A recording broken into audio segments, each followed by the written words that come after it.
आपके सामने ये दो फार्मूला रखे हैं। देखिए यहाँ पर क्या है, दो ऑब्जेक्ट है जिसका मास है m1 m2।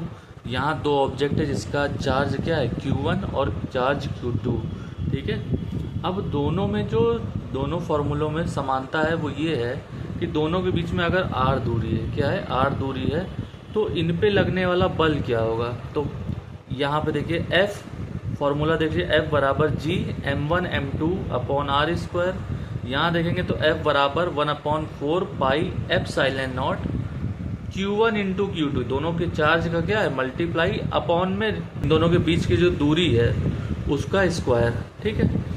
इसको हम और क्या कह सकते हैं, F proportional to m1 m2, मतलब F क्या है, फोर्स m1 और m2 के प्रोडक्ट के समानुपाती है, प्रोपोर्शनल है। इसका मतलब m1, इन दोनों में से अगर m1 या m2 बढ़ाएंगे, कोई भी वैल्यू या दोनों वैल्यू बढ़ाएंगे तो फोर्स बढ़ेगा।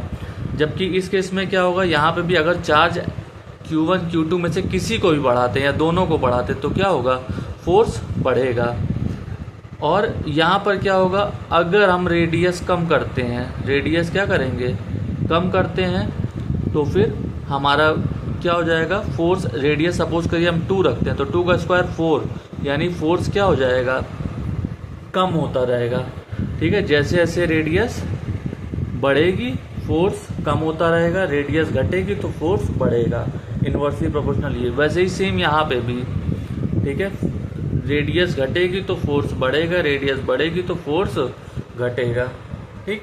अब दोनों में यही है कि ये जो प्रोपोर्शनैलिटी है, जब ये हटती है तो बराबर का साइन आता है और एक कांस्टेंट होता है, जिस कांस्टेंट को, बस दोनों में यही अंतर है कि जो कांस्टेंट है, इस कांस्टेंट को जो ग्रेविटी की वजह से आता है वो होता है gravitational constant, universal gravitational constant, और इसको ढूंढा है इस नियम को न्यूटन ने।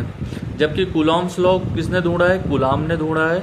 ये क्या है, इसका जो कांस्टेंट है वो 1/4 पाई एप्सिलॉन नॉट है। ठीक है।